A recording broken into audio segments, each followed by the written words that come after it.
Hey guys, what's up? It's Coach Carroll. Welcome to another episode of the Sales Factory. As you guys can see, I'm in the new studio here and got the Hunter head game on display. Make sure you guys get pre-registered for that thing.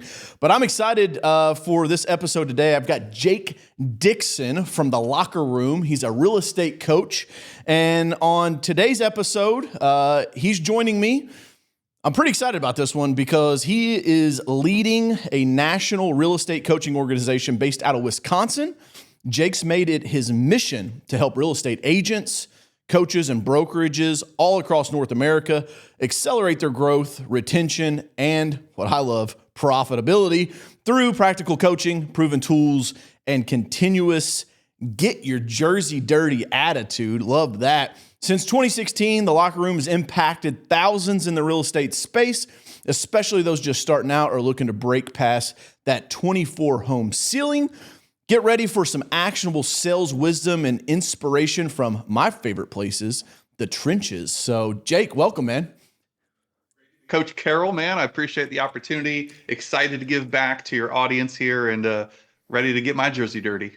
Nice, dude. Well, give us a quick intro. Tell us a little bit about yourself and how you got to where you're at today. Yeah, so a little bit about me. Obviously, the Locker Room you can see behind me, perhaps, for those able to see. I've got a background playing college and professional baseball, so that was a big inspiration in symbolic way of how I approach my business. And so, yeah, as you mentioned, back in 2016, started just like everybody else, where I had been an agent. Then I became a team leader, which is otherwise known as like the CEO of Keller Williams offices. And that led me to discovering my real passion, which is coaching. And that's what started in 2016 was my coaching.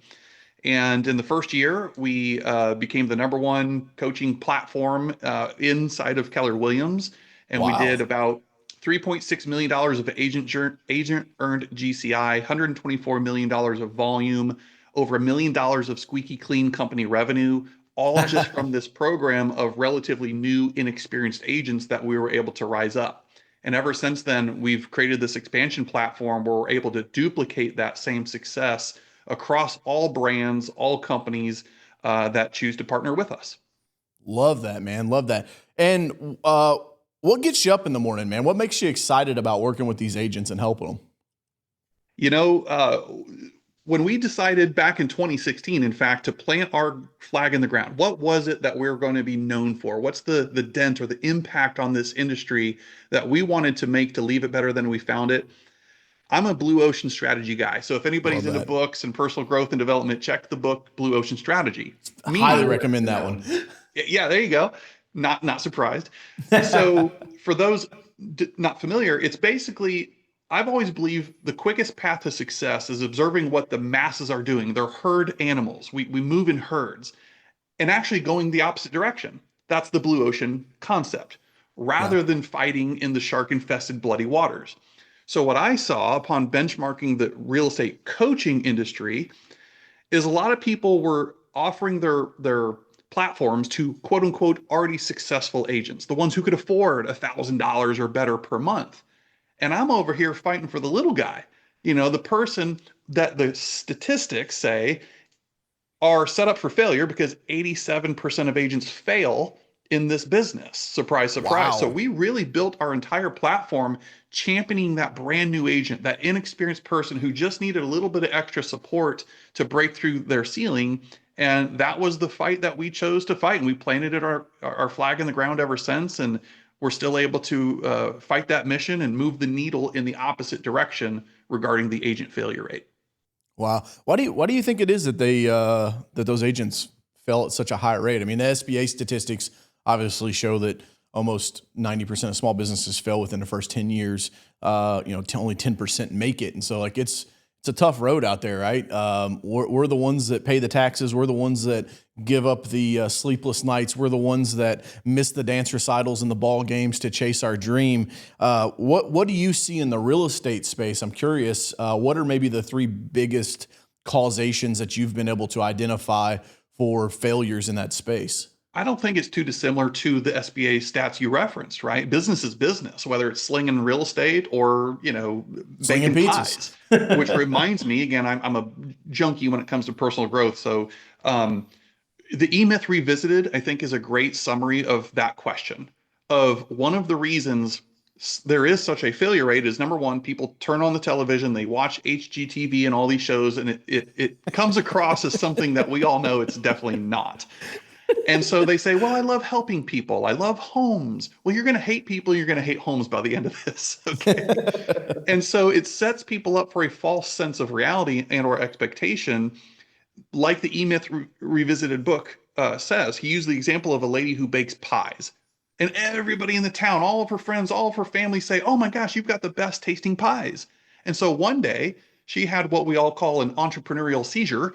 And she says, well, I'm going to open up a pie shop. I'm going to have a business baking pies. And turns out she ended up hating it because the skill set around running a business is very different from the act of doing something that initially you might have loved. So I think number one, false set of expectations going in. Number two, a low barrier of entry, which is systemic in our industry. If you got the money and you can pass a test, voila, you're a real estate agent. And number three, which is more behavioral driven, consistency. I'm a blocking and tackling guy, time on task over time. And as people say, I think consistency is still undefeated.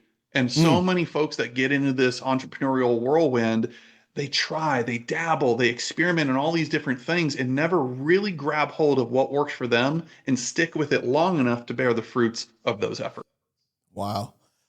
Say that again. Consistency on, what was that saying you just said? I like that. Oh, goodness. Well, consistency is still undefeated. And I was it was actually maybe given the nickname in my early coaching years of Tot Tot. Hey, Coach Tot Tot, instead of Coach Carroll. Yours is way better. But no, hold on. It was like consistency on task or something like that. Like staying on time on task over time. Time on task over time. I like that. Double tap on that one for the audience. That one is, well, that's Tot Tot, right? So what happens is a lot of people, let's put it this way. When they get into real estate or any business, you're excited. All right. You're on fire. It's ignorance is bliss kind of thing. And there's a honeymoon phase that's going to eventually wear off. Yeah. And then reality sets in and it's like, oh shit, this is a lot harder than I thought. And I don't get to just make one Facebook post and all of a sudden I've got 17 friends who all of a sudden want to sell their home. Right. So the time on task over time is deploying the activities that work for you, aligned with you in your strength zone, long enough and done to the best of the ability that not just you can do, that the best that can be done, which nobody ever knows, and just doing the thing, man. It's swinging the axe 5 times a day, doing the boring stuff. Success, whatever that means to people watching this or hearing this right now, is oftentimes boring. It's repetitious. It's mundane. It's unsexy. It's the thankless stuff that nobody sees. And my mentor said it this way, DJ. He said, winning happens in silence. Success is celebrated very loudly in public. It's all the social media highlight reels. We celebrate success very loudly publicly. But winning actually happens in silence. It's what you said. It's those sleepless nights. It's those times when you're emailing yourself at 3 a.m. because you can't get that idea out of your head. It's sacrificing at times, even maybe going to your kid's soccer game. It's doing the stuff that nobody sees. Nobody's ever going to give you credit for. They just see the result and say, ooh, I want that. Yeah. Really? You and I could sit here and say, I would love to be the most decorated Olympian like Michael Phelps or Simone Biles. But when I find out they're in the gym for 16 hours a day, I'm like, dude, I don't want it that bad. You can have it. Yeah, I think that there is something to be said about your ability to show up consistently day after day with no visible progress. And what I've learned through my mentors, what I've just learned myself being an entrepreneur for almost 20 years now, is that the ability for you to stay positive while everything else is just like falling apart around you, and for you to stay disciplined in the task and the activities that you know it's going to take to succeed, right? So if you're a real estate agent, you got to call those FSBOs, right? You've got to call those expired listings, and you've got to make that social media content that I tell agents to make all the time. And I think that is such a leading indicator of your ability to be successful is, are you doing that work without seeing that result? And I think your level of success is greatly dependent on how long you can do that, right? Because I would guess that most of the people, Jake, that quote unquote go out of business, they don't go out of business. They give up. They quit. They put their license on hold or whatever you do, when you give it back to the state. We saw a massive amount of license go into what is that? It's like purgatory, right? Like what do they call that when they put their license on ice? There's a term for it, right? Yeah, they go into referral status, or they just attrition from the industry altogether. And it's like, you kind of put it on hold or whatever, and they never come back. And while the getting was good in 2020, 2021, 22, 23, man, you saw an mass exodus of real estate agents all across the country. And sure, the market got tough, but that's that question that, Jim Rohn used to say, there's always seasons, right? There's a season for planting. There's a season for watering. There's a season for harvesting. And then there's winter. And what most of us don't understand is that fall, every single year, every single season is followed by winter. And winter's going to come. It's not going to be great all the fucking time. And so I think your ability to succeed long-term is massively impacted by how you deal with the winters that you'll experience in life. Agree completely. I'll probably butcher the quote, but it's something like this from Winston Churchill, I'm pretty sure, who said it's when it deals with success and achievement, all right, in that context, it's a matter of going from failure to failure without the loss of enthusiasm. That's what you just said in a nutshell, essentially. And I boil that down, a couple just crunchy things for your audience. 2 words. Let's get crunchy, baby. Commitment and decision. Commitment first. Commitment is doing what you said you were going to do long after the feeling or emotion when you said it has passed. Yeah. Yep. This is why New Year's resolutions generally don't work for most people. You set it in this honeymoon emotional state, and when the first person says no, or the first piece of chocolate cake lands in front of you, all hell breaks loose and you lose all willpower and control. Yeah. The second thing is making a decision. We're freaking adults, man. Nobody's coming to save us here. If it's meant to be, it's up to us, right? Yeah. And so look at the word decision, the root word decide. And when you have any word with side in it, CIDE, insecticide, pesticide, other words that I won't say, it literally means to kill off. So when I decide, I make a decision in our context today, what am I killing off? I'm killing off complacency, mediocrity, doubt, fears. I'm killing all of that off because, damn it, I've made a decision. Not this interested when it's convenient kind of thing. No, I'm digging in. I'm doing the thing. Why? Because myself and my family and my compelling future expects me to and demand. Yeah, I love that, dude. Good stuff. Good stuff.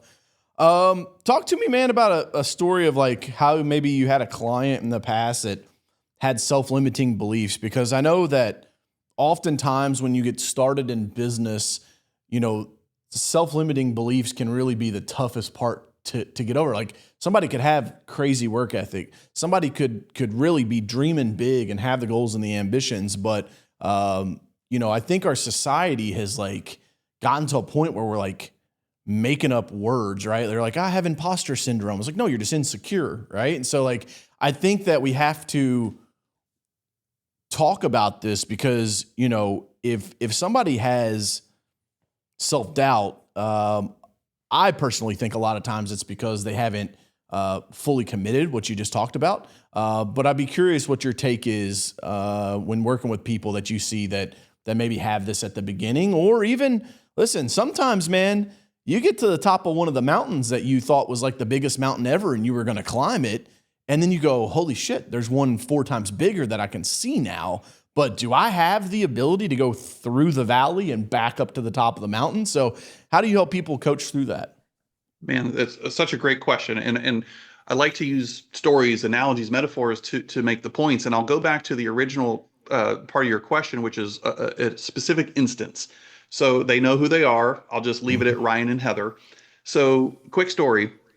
When I first broke through the coaching scene, this was circa August 2016. Okay. New coach, had some experience, other areas, but new coach to real estate.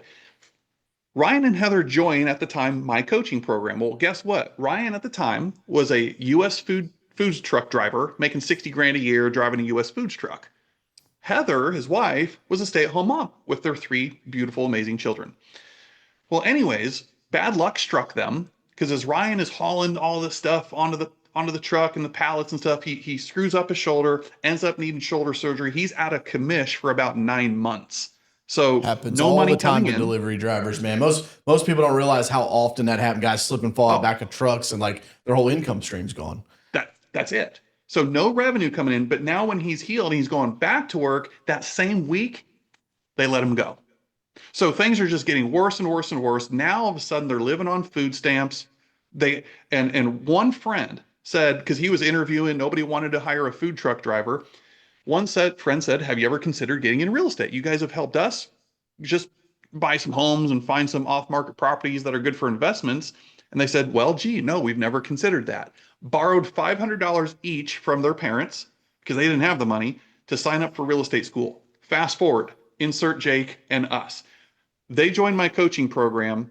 You want to talk about fear. You want to talk about, curled up in the fetal position on the cold bathroom floor with every reason, every excuse just to throw in the towel. Ryan and Heather. But they didn't do that. No, instead, after their first year of us working together, they closed $10 million of volume, about 32 homes for $300,000 of commission. That's 5 times what Ryan ever earned in a single year doing the safe job, secure job in their first year of real estate. Now they've got investments and their life looks entirely different. But here's what most people don't realize. They joined in August, September of that year in real estate when the market's down traditionally. And oh, by the way, the dues to be a real estate professional are due at the start of the year. That's more money out of pocket. Their first 3 months, DJ, 0, 0, 0. I'm talking goose eggs on the lagging result, which is closings. And they looked at me. We were both in tears saying, Jake, I don't know how we're going to continue. We're going to have to go find a quote unquote real job and go through that all over again. And I said, guys, look me in the eyes right now and tell me everything that you've been reporting to me, contacts, appointments, all the leading indicators are scouts honor the truth. And they said, Jake, they are. I said, y'all, I don't know what you got to do, but you better figure it out because I believe in business. There is a 90-day cycle. What you do today will show up in 90 days. Okay. What you're not doing will also show up in 90 days, but it takes 90 it works days both ways. Yeah. It takes 90 days to create or lose momentum. And dude, January, 1 closing. February, 2, 3, 3, 2, 4, 5, 5 throughout the course of that next year. And the rest, as they say, is history. Yeah. Right. So long-winded answer, I know, but giving an example of somebody who had every reason not to and realized, well, what are our other options? We can make excuses or we can go get results and just submit ourselves to the process. Don't have to love it, but we're willing to do and willing to grind it out so that their life never has to look that way ever again. Yeah, no, I get it, man. And that reminds me so much of when I decided to turn down the football scholarships my senior year of high school and decided to go full time with my lawn care business. And I was going to be the first kid in our family to go to college. And I remember my mom, and my dad, going, what are you doing, man? Right. And my guidance counselor saying, you're throwing your life away. You're a smart kid. Go be a chemical engineer. My chemistry teacher who watched me ace chemistry 1, 2 and AP chemistry is like, what are you doing? You're just going to mow grass for the rest of your life. And I always remind myself of this is that oftentimes the worst case scenario really isn't that bad. We have to remember we have a crocodile brain at our innermost core, right? The fight or flight, and which means that the big hairy monster seems a lot more scary than it really is. And so like, while all these people around me and my family members that I felt like I was letting down, to me, I'm like, hey man, if this doesn't work in 2 years, I'll just go to college then. Like, it's not like they're not gonna take my money, right? And so like oftentimes, man, like this is why like I feel so bad. We got to talk about suicide more around entrepreneurship, because I think it happens oftentimes, man, because it's already a lonely profession, right? There's not, a lot of times you're out on an island. And so, that's why I love doing this podcast. That's why I love speaking, is to try to help encourage other entrepreneurs. And if you're listening to this, man, you're in a dark spot, you're in a winter season right now, listen to the story that Jake just shared with us and understand that like, you just got to keep pushing, right? Like those two people, they were in their planting season in October, November, December, right? January, oh, wow, here's a deal. Here's another deal, right? That's in their watering season. You saw how that continued to go up and then you hit harvest season, man, and it pays off. But like, I can tell you on the farm, I don't put a tomato seed in the ground and like the next day I walk outside and there's a ripe tomato, right? It takes time. Time is an equation to this. Now, I fully believe you should do everything in your power to compress time when possible. But, I just want you to know, if you're listening to this, if you're watching on YouTube, Facebook, anywhere like that, like feel free to DM me, man, if you need somebody to talk to, because you can really get in a place where it feels like the cards are stacked against you. And there's people like myself and Jake and others out here that want to see you win, that want to root for you. And you just got to get those people around you, get them in your earbuds. That's why it's so important to listen to positivity first thing in the morning, and do what I call your miracle morning. Highly recommend that book if you haven't read that one. That one's a killer book. But let's try to turn this thing around, Jake. Get a little more positive in here, right? I didn't realize we were going to go down that road, but it's good, man. I think it's important. Let's talk a little bit about work-life balance. Are you married? You got kiddos? What's life look like for you, man? Been married going on, oh my gosh, what is it? 14 years almost. Let's go. Got 2 kids, 2 daughters that got me wrapped around their fingers. One is 11 and the other one is 10 right now. Nice. Very cool. Yeah, I've got a 2-year-old daughter. She threw a temper tantrum the other day, like threw herself on the floor. I was like, let's go do this thing. She's like, I can't, right? And like throws herself on the floor. And I was telling some of my buddies at the Pendennis Club here in Louisville, I was like, she threw herself on the floor and just had a fit. And the guy said, oh, buddy, wait till she's 16 and does that. And I'm like, oh, God, I don't know if I can handle that. So let's talk about work-life balance, man, because sometimes, I was on with Gary Vee, I don't know, this is probably 6 months ago, sometime last year. And he kind of put, I asked him about work-life balance. And he's like, sometimes, man, you got to pick the family, and sometimes you got to pick work, right? And so how does Jake handle that, and how do you coach your clients on dealing with work-life balance? Again, great question, big topic, and just a few highlights from me on that one. First of all, I think if we're all being real, it's always a struggle. When you have that ambition, that hunger, that entrepreneurial streak in you, it's tough. And here's a couple of realizations I've had. Maybe this will help others. Number one, I had to learn a long time ago to stop pretending as if they're separated from each other. I'll use the word, I've learned to integrate them. It's not like, oh, business is over here and my family's over here. Dude, it didn't work for me. So when I stopped trying to separate that, I think work-life balance is a myth. And I said, no, I'm going to figure out ways to integrate it. Now I take my kids with me to my company events. I want them knowing and seeing what dad does. So it's no longer us versus that. It's we, and they understand when dad's working hard and doing what he's doing, it's for them. It's for our future. It's for those experiences. And to that end, similar to what you mentioned Gary Vee said, I do believe that. I think counterbalance is the more appropriate way to look at it. If I was standing upright right now on one leg, just balancing on one foot, on a microscopic level, you would see my foot wavering slightly, doing this, if people can see, right? It's just back and forth, back and forth. That is counterbalance. What appears to be balanced upon closer inspection is actually a constant state of counterbalance. So if you draw a line down the middle of your page, which represents balance, over here on the right is family, over here on the left is work. The goal is this zigzag back and forth and back and forth. At any given time, you're going to be overweight on one of them. Here's the key. just don't stay there for too long. And there's Mm. different seasons. I'm not even going to define it's a day, it's a week, it's a quarter. I don't know. But just know, where am I in this Yeah. season, and get back to midline as quick as possible. And you will be in this constant state of counterbalance, which feels more of a rhythm, of a flow.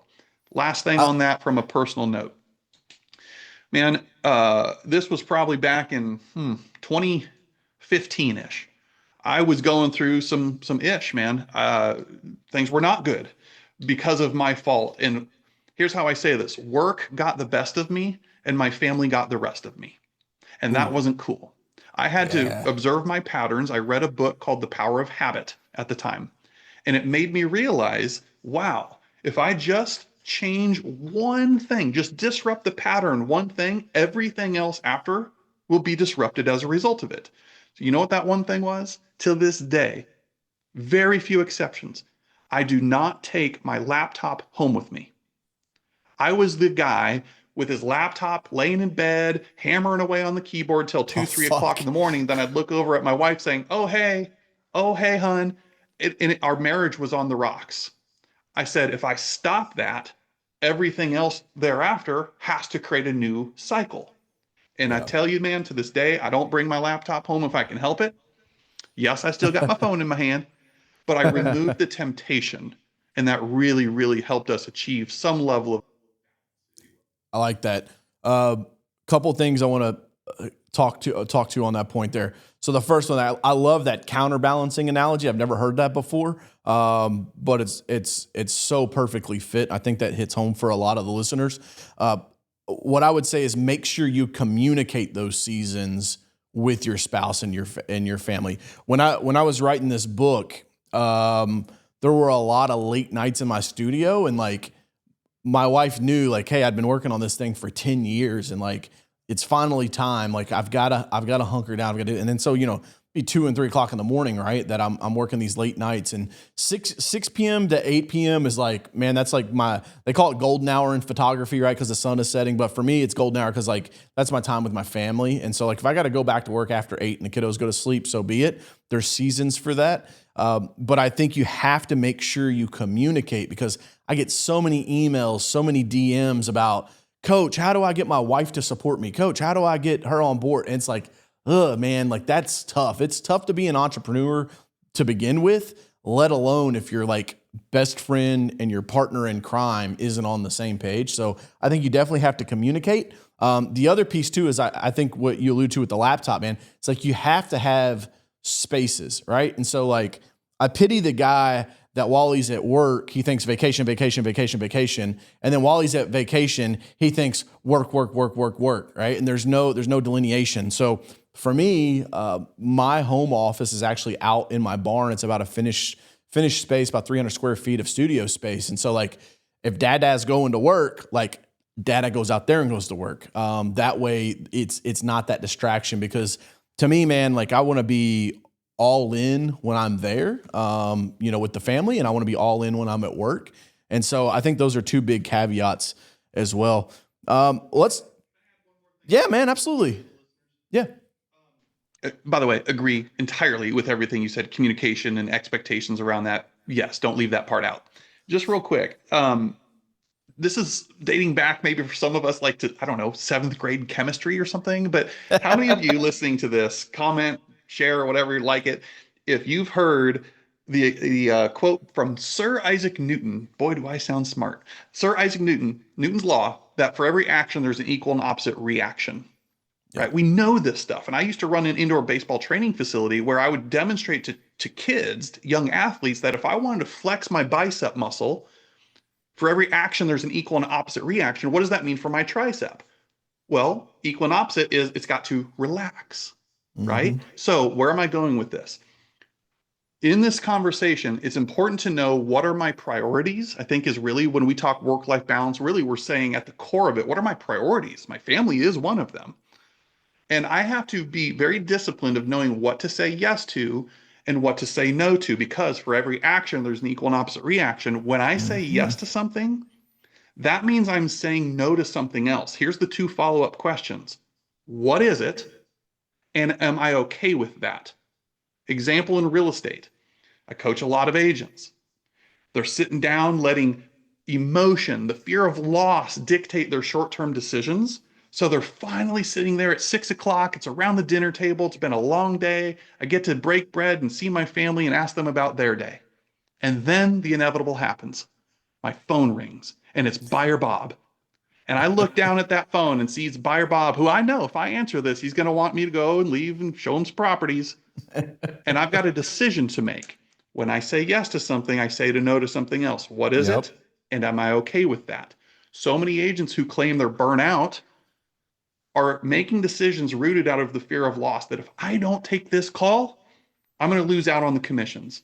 Well, what did you just say no to? They may not even be making the decision too. A lot of people operate just reactionary, and there's no thought process into answering that call. That's very fair. But the awareness now is the one I'm after, teaching people how to think. Do you have awareness in that situation? Yeah. Right? If I say, and I'm not judging, as long as you've communicated and set expectations, like Coach DJ here says. But if I just did that out of what you just mentioned, default programming, I just said no to my family, the very people I claim I'm working hard for, and I come home later, probably didn't even write the offer anyways, to a meal that I've got to put in the microwave and eat all by myself, and my family's already tucked into bed asleep. Yeah. Was it worth it? Yeah. I've also heard you get to your first million by saying yes to everything. You get to your subsequent millions by saying no to a lot of things. Also, I mean, Jake, checks in the mail. I'll have easy, quick plug for our platform called Allie. She's got an AI voice component. And so if you're an agent and you don't want to answer your phones, you could have Allie do that for you. And so that they get the same branded experience every single time. You can go to carroll.media/voice to check that out and even do a quick little demo. So Jake, thanks for the opportunity to plug our software there, man. Appreciate that.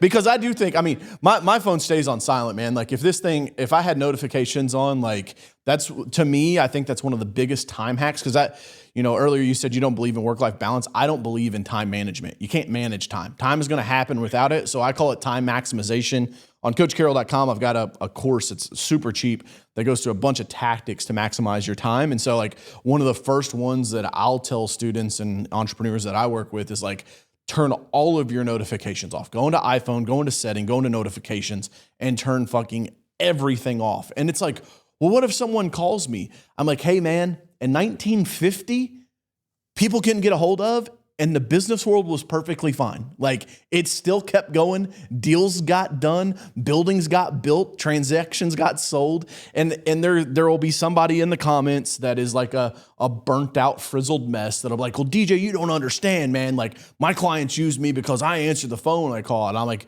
good for you, man. Good luck staying on that long term. And then I would just argue is like, if I'm listing a $5 million deal with you, I don't want you answering your phone when we're in the middle of a meeting, right? Because to me, that is being reactionary. And I also just think, you mentioned the book E-Myth, which is a great one, come from the blue collar world. So like E-Myth, Michael Gerber is like, that technician mindset, getting out of that mindset is super big part of that book. I would argue, say, do you want to be the real estate agent technician or do you want to be the real estate agent business owner? Because some of the most successful people I know, it's impossible to get a hold of them, and they're doing just fine. So, I think that's a big thing, man. And the reactionary piece, right, of just being a frazzled mess and bouncing from one thing to another. I said this yesterday. I did a talk for One Southern Indiana Chamber of Commerce. They had me come in and talk about AI and marketing and how the future is kind of already here. If you guys didn't check that out, you can go to my YouTube channel and there is we live streamed it so you can get the full talk. But one of the things that I spoke about is like how just reactionary people are, man. Like they don't know how to silence their own brain, let alone their phone. And so then they just bounce from one thing to another. And I think AI is going to be able to change the game for a lot of small business owners to help them become more efficient. Speaking of which, segue, are you guys using AI in any way, form, or capacity? And would love to hear the platforms that you're using and how you're using it. Yeah, man. Yeah, we are. And that's definitely not my department, but luckily for me, I'm surrounded by people that are way smarter than me. Totally So good. we are, though. We are teaching right now, artificial intelligence, like to have an AI agent do some of the mundane, repetitious tasks and different things there for us. Of course, we're using it at the now what's now the basic level with ChatGPT, helping us take some thoughts and regurgitate it, whether it's drip campaign emails, social posts, re reutilizing user-generated content and splicing it in 55 different ways we can use the same, piece. A lot of that stuff we're using on the internal level with our clients. We are teaching our own AI bot, if you will, to be prescriptive. So in other words, if I'm a broker owner or an agent, I can go here, type in what's my problem, and it'll pull up the solution, the prescription as it relates to our tools, our video modules, and things like that. So they don't have to go hunting for it. It'll take them right to whatever the assignment is. That's cool. What platforms are you guys using for that? Frankly, ChatGPT is really the one. Yeah, Love I it, haven't man. dabbled, and I don't think my team has dabbled too much. Now we use other things like HeyGen or Opus and stuff like that for Yeah, video splicing and content, which yeah, definitely falls in the AI realm. But I'd for say sure. largely it's mainly ChatGPT. What's cool is some of our clients and some of my other coaches are using it for data sets like recruiting. We just talked about this earlier today. Taking MLS data from a production list of agents, feeding the machine with this year's information compared to last year's, and it'll spit out, hey, this person's business is up 17%, blah, blah, blah, which gives Yeah, you talking points to reach out to either recruit or even retain your own yeah. agents with that. Yeah, the analytics is next level. I'll tell you, a 5 I haven't got to play around with a ton on the analytics. 4 wasn't that great. I actually enjoyed O3 Mini, which has been sunsetted. But I'll tell you another one you guys could check out is Claude. It's Anthropic's model, so CLAUDE.ai. Claude, so funny story. I'm reading this book right now that's about OpenAI, and so this reporter's kind of like a tell-all book. Just came out not too long ago, and a big chunk of OpenAI's staff left and started Anthropic, and that's where Claude came from. And for me, the book Hunter Head Game, half of my chapters in this book were edited by ChatGPT, and the other half were edited by Claude. And so I did that one, so I'd have like a talking point around all things AI because I know it's not going anywhere. But the ability for it to take my stories, I'm just a hillbilly from Kentucky that's dyslexic and a college dropout, right? And so like its ability to write is just absolutely next level. And so like I'll share with you real quick, man. This the very first part of the book is called the prologue, and what I wanted to do is I wanted to make sure. So like I'll show you guys the image here on this other camera. It's probably zoomed in a little closer, but it's like a pen drawing, and so it's got this real like old vibe to it, right? Like old world vibe, which is what I wanted the book to be about. But I told it, I said, hey, on these intros to these chapters, I want them to seem like they're almost like biblical, right? Like written like old scripture. So check this out, man. This is the prologue to the Hunter's Utopia. And so it was, there were those who wandered, seeking, yet never finding. They were fed, yet always hungry. They toiled, yet never conquered. Their hands grasped, but their hearts were empty, for they knew not the way of the hunter. But among them rose a different kind, one whose eyes saw beyond the horizon, whose hunger was not for survival alone, but for dominion. This one did not wait for the harvest. He pursued the kill. He did not ask for permission. He carved his own path through the wilderness of mediocrity. To the lost, this book is a riddle. To the weak, it is a burden. To the meek, it is a storm, but to the hunter, it is a map, a weapon, and a prophecy. If you stand at the threshold of greatness, uncertain of your place, let this be the fire that awakens you. If you've tasted success, yet still crave more, let this be the blade that sharpens your edge. For the hunter is not born, but forged. This is the domain for those who refuse comfort of the herd, who take ownership of their fate. It is the kingdom of those who know fear is a shadow, that patience is a virtue, but urgency is a weapon. And so it was that I, too, was hunted. There was a time when I built only to watch it burn, a time when I rose only to be struck down. But a hunter does not stay grounded. He does not mourn the loss.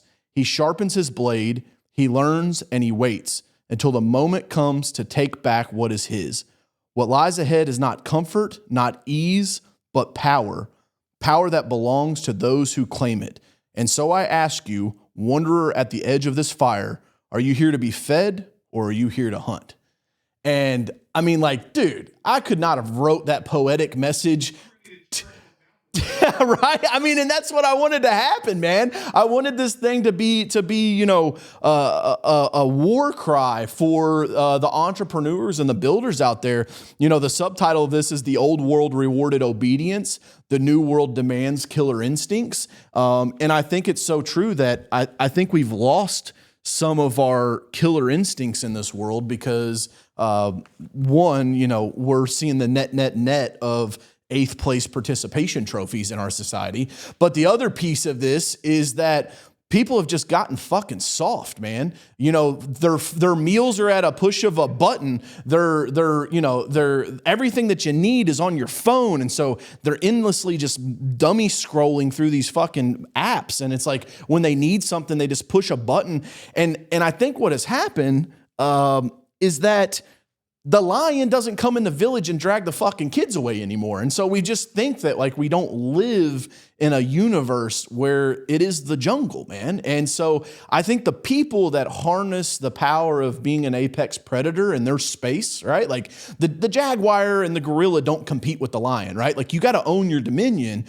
However, being the apex predator in that place, I think is something that gets rewarded in business. And that's not a law of business. That's the law of the fucking jungle. And for us to think that for some reason, because we have all this technology and clothes are easy and affordable and housing, we have a roof over our head, like, nah, man. Like my old football coach used to say, he's like, Carroll, keep your head on a swivel. And it's like, you have to, man, because somebody is always peeking around the corner, ready to catch you sleeping so they can come knock the stool out from underneath your feet. So sorry, I get a little passionate about this stuff, man. But, you know, I'd be curious what your thoughts are because I do think we just kind of live in a world right now where we've gotten soft. And that old Chinese proverb of like, you know, good times make weak men make terrible times. Like I butchered that a little bit, but what's your thoughts on that, Jake?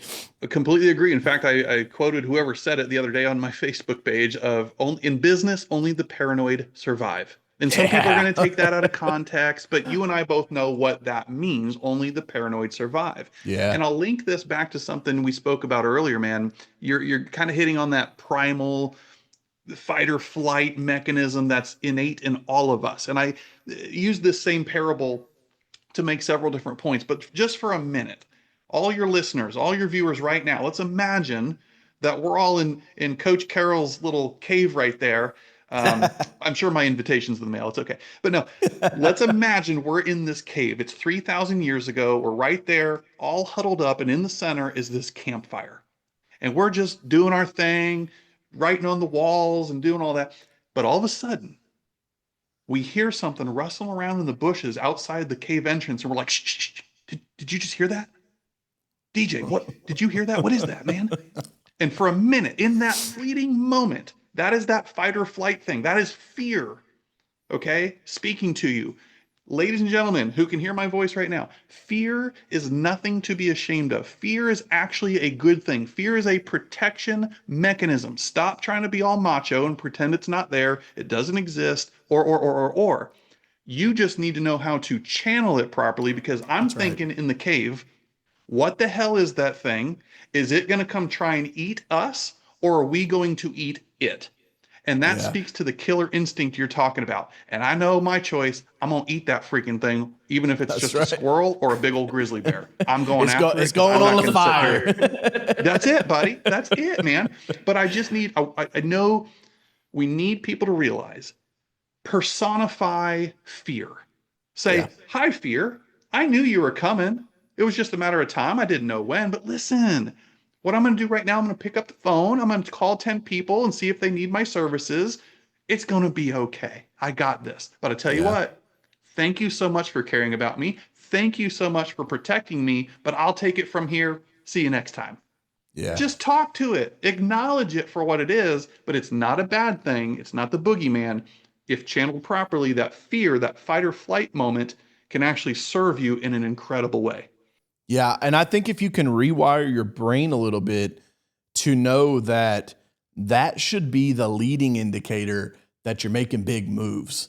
If you're not scared, if you're not thinking, well, what if this happens? What if that happens? What if that happens? Like, if there's no downsides, either you're just too dumb and you haven't found them yet, or it's not a big enough opportunity, right? Like, we're looking at an M&A deal right now, and like, my whole leadership team's like, I don't know, dude. What if this thing fucking goes sideways? We're going to be on the hook for X, Y, and Z. Like, and I'm like, yeah, but if it works, holy shit, moonshot, right? And so for me, I'm just realizing, like, the later I get, and I'm only 37, so I say the later in my career, but like, I started when I was 18, man. So it's like, I meet some guys where I'm like, I've been an entrepreneur twice as long as they've been in the game. And so it's like, I've seen things, I've lost everything twice. And so it's like, for me, the bank showing up doesn't scare me anymore. The competition doesn't scare me anymore. And I'm like, all right, I got to go find bigger boogeyman to go wrestle with. And that means bigger opportunities, because really, if you zoom out, I heard this on, the kid's name, James, the kid that does School of Hard Knocks. So I met him down in Miami, got a selfie with him. It's on my Instagram. You guys go follow me, DJ_Carroll, if you're not following me there. But he had a video the other day where he said the biggest thing that he had learned from billionaires, he asked a guy, he said, hey, if you lost everything and you needed to make $1 billion in 1 year, what would you do? And the billionaire said, I don't think like that. I think in decades, not 1 year sprints. And so, like, for me, it's like, if you think in decades, very, very seldom do you find somebody in their 20s that's like going to have a massive opportunity. Okay. Like, those are your years to cut your teeth, take your L's, learn your lessons. Like, that's where I lost things twice. Your 30s, you get a big swing. Your 40s, you get a big swing. 50s, maybe 60s, you can do one more. But by the time, maybe you get one in your 70s. But like, that's 5 big decade-long swings. That ain't a lot, man. That's not a lot. And like, to me, that's become very, very clear. And I think having kiddos opened my eyes to that a little bit as well. But, I would just encourage you guys to go out there and chase the fear, because if you're not worried, if you're not scared, if you don't feel the butterflies in your belly, I would tell you that you're not dreaming big enough. You're not swinging the bat hard enough at a big enough goal. And that's why I always say, hustle, it's worth it. That's my mantra, man. Like, if you're going to do it, if you're going to put in the time, make sure the payday on the backside is worth it. Make sure you're in a vehicle that can get you to that goal. We just, on Wednesday, was that yesterday, actually, we just did this exercise with a group of agents. It's called the 5-year exercise. Long story short, I always open that up with 2 things we often hear. Number one, we often underestimate what we can do in 5 years, but we overestimate what we can do in one. And that's essentially what I just heard you say. Yeah, and number 2 is, wherever you are right now, whatever it is you're going through right now, just understand you're no more than 5 years away from being wherever you want to be in this world. I'll take it to the decade. I agree with that. I think similarly, DJ, but even just 5 years. Okay, think back 5 years ago, literally on August 20th, 2020, at the time of us talking here, dude, what were we? We're in the middle of COVID. Yeah. 5 years ago. And it seems like yesterday for some. But when I say, what are you going to be doing on August 20th, 2030? You might say, oh, time is on my side. I got all the time in the world. I can't even fathom. That seems so distant. Time has this elusiveness to it. But you and I both know, the greats, back to the consistency comment, understand time is going to pass anyways. I cannot manage it. I agree with you. I can maximize it. I can utilize it. Yep. I believe in priority management above all else. Right. But why not do something every day? Just 1% better, 1% better, because the time's going to pass anyway. Yeah, man. I love that. Cool, man. We're about out of time here. I want to do some rapid fire questions for you. This has been great, man. Love having you on the podcast, and I know the people are enjoying it. Guys, let me know in the comments. You could drop a like or a comment, share this thing out, but let me know your biggest takeaways as always, and let me know if you would like for us to have Jake back in a future episode. Jake, what's your favorite book you're reading here recently, man? Oh my gosh, always listening or reading to something. I'm an Audible guy, So I'm first of all, I'm dyslexic. going to Like, yeah, of yeah, course. I'm going to pick up your book, DJ. That will be my next answer for next time. Wink, wink. There we go. But man, I'll answer it this way. My all-time favorite book, if I'm allowed to go this route, is The Traveler's Gift. And the passage that you read seems so similar to the way of in writing of Andy Andrews of The Okay. Traveler's Gift. I just love it. If y'all haven't checked it out, do yourself a favor, get it on Audible, listen to it if you can. It's so freaking good. But of course, reading it is second best. Nice. Very cool, man. And we may have already covered this because that one's going to be hard to beat, but your best coaching win with one of your clients. You know what? I'll give a more recent example. It's not my best. I mean, what is the best? But I'll just give you a recent win, if nothing else. A broker owner that I coach right now out of Amarillo, Texas. And if you're a broker owner or a leader of a team right now, you need to hear this. He's got a modest 30 agents, but he just celebrated his best of the best month ever in the history Wow. in a time when a lot of broker owners and people are not doing great. Right. And he cleared, I won't give the exact number, but Oh, come on. We didn't say his name. Put some numbers out there, man. $74,000 owner profit. Owner profit. And some of you out there, if you are a broker owner thinking, I need to recruit hundreds of agents, I work with them too, and I know their books. They've got hundreds and they're in the red. How is it that a dude with 30 agents cleared 74K in 1 month profit? That just dispels the myth that a lot of people are out there discounting themselves, playing the commission game. It's a race to the bottom versus knowing what their unique value proposition is and standing tall behind that. Let's go, man. Hell yeah. My good friend Tommy Mello from A1 Garage Doors, he in the Home Service Expert podcast, which I was on. You guys definitely check that out on YouTube. That was a great podcast I did with him. He says revenue is for vanity, profit is for sanity. And I'm like, that's one of my favorite lines I've ever had him say. And then let's talk about a locker room moment, man. Give me like one of your best locker room moments where you just like, for me, I think of a locker room moment as like the halftime speech, right? So like if somebody needs Jake to give them a locker room moment right now, what would you think that would be? Actually, it's funny you say this because every year I do halftime, and it's this whole thing that I do midway point in the year. Here's what I would tell folks right now. It's the words of my college baseball coach, actually, Hall of Fame coach Dusty Rhodes. Ooh, For the years that I was there, I didn't miss a beat before every game. Before us guys ran onto the field, we put our hands in the huddle. You can imagine it right now. And he would say to us, boys, three things. Boys, have fun, stick together, and play like a champion. Some of you need to hear that shit right now. Are you having fun? Your problems, the things you're challenged, you might just need to find the fun factor again in what you're doing. Find your purpose. Have fun. Number two, stick together. Have you drifted away? Are you in isolation? You said it earlier, leadership and entrepreneurship can be very lonely, but it doesn't have to be. I promise you, guys like he and I are in your corner. We want to help. And then thirdly, play like a champion. Ooh, what is the DNA of a champion? We could go another hour on that. But I didn't realize it at the time, dude, that he was instilling that not for baseball, but for life. Have fun, stick together, and play like a champion. That's what I would tell anybody listening to this right now. Go get what's yours. You, your future self, deserve it. It's just a matter of your willingness to stay committed and make some decisions and accept the boredom that's associated oftentimes with success. Love it, man. Love it. Great way to end this. Jake Dixon, the locker room in the sales factory. Thanks for coming on, man. If people want to connect with you, how can they find you online? Yeah, man, I'm over all the channels. Facebook is largely where I'm active. I guess that makes me old, but Instagram is at Coach Jake Dixon. I'm all over that, man. TLRnation.com is our website.